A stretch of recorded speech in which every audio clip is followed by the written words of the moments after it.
तो मुंबईत पहिल्यांदाच दिसला। पाहूयात तो कुठून आला आणि त्याचं नाव काय। मुंबईत आला नवा पाहुणा, मुंबईत त्याचा पहिलाच मुक्काम। त्याला आतापर्यंत मुंबईत कधीच पाहिलं नाही। आम्ही बोलतोय ब्रॉन्झ बॅक या पाहुण्याबद्दल। सोप्या भाषेत सांगायचं तर उडणाऱ्या सापाबद्दल। अर्थात त्याला पंख नसतात, पण तो एका झाडावरून दुसऱ्या झाडावर उडी मारतो। मुंबईत त्यानं पहिल्यांदाच दर्शन दिलंय। त्याच्या पाहुणचाराचा मान मिळाला तो पोलीस अधिकारी विनोद माळवे यांना। या सापानं एंट्री घेतली ती थेट पोलीस अधिकाऱ्याच्या घरीच। विनोद माळवे हे माहीम पोलीस स्टेशनच्या मागे असलेल्या पोलीस वसाहतीत राहतात। संध्याकाळी 6 वाजता त्यांना त्यांच्या किचनमध्ये आलेल्या पाहुण्याची चाहूल लागली। त्याला ब्रॉन्झ बॅक ट्री स्नेक असं म्हणतात। त्याचं आपल्याकडचं नाव आहे रुखई।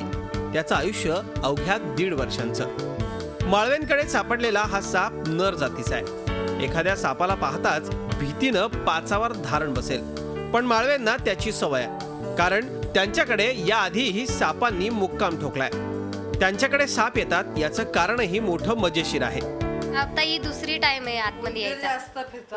उंदर खूप आहेत आमच्या घराने, जी उंदरी येऊन आमच्या कपड्यांचं नासधूस करतच असतात, पण सापाचा हा पहिली एक टाइम आणि ही दुसरी टाइम। म्हणजे उंदरांसाठी ते येतात। हा काय माहिती नाही आता उंदरांसाठी येतात का नेमकं काय येतात, पण ही पहिला असा खालून शिरलेला आणि आता एक तर झाडावरनं उडी मारून आतमध्ये आला। माळवेंच्या घरी हा साप दिसताच त्यांनी माहीम पोलीस स्टेशनला कळवलं। माहीम पोलिसांनी शिवाजी पार्क पोलिसांना बातमी दिली।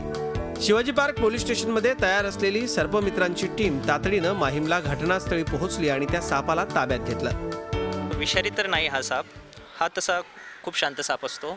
हा झाडावरच असतो। छोटे पक्षी, खाली जमिनीवरील बेडूक, उंदीर जे मिळेल ते खात असतो आणि आपला उदरनिर्वाह करत असतो। तसा हा माणसासाठी काही एक धोकेदायक नाही। पकडल्यानंतर तो बिनविषारी आहे किंवा त्याचं आयुष्य हे सांगतात आणि त्यांना अनुभव चांगल्या प्रकारचा आहे आणि त्याच्यामुळे त्यांनी त्यांचं आयुष्य सांगितलं आणि आमच्या पोलीस स्टेशनतर्फे आम्ही त्यांचे आभारी आहे। या तिघाचे, चौगुले, यादव आणि जाधव, आणि असं त्यांनी आम्हाला सहकार्य करावं। ब्रॉन्झ बॅक हा अतिशय दुर्मिळ साप समजला जातो।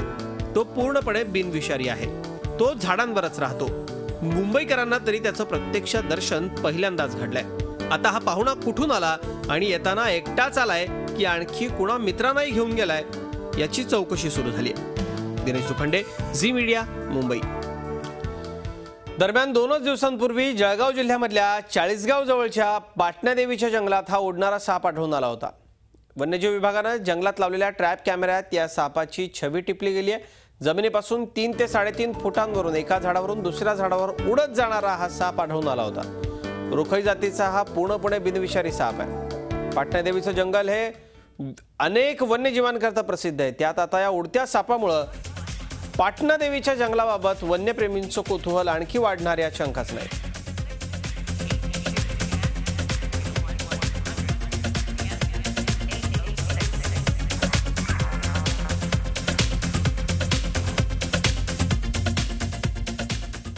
ब्रॉन्झ बॅक या उडणाऱ्या सापाची काय वैशिष्ट्ये आहेत आपण पाहूयात।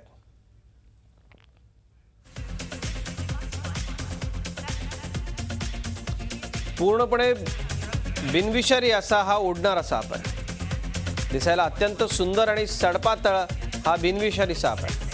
हा साप झाडावरच राहतो। सापाच्या अंगाचा वरचा जो रंग असतो तो तपकिरी असतो। डोळे तपकिरी, गळ्याचा भाग निळसर आणि जीभ गडद निळसर असते।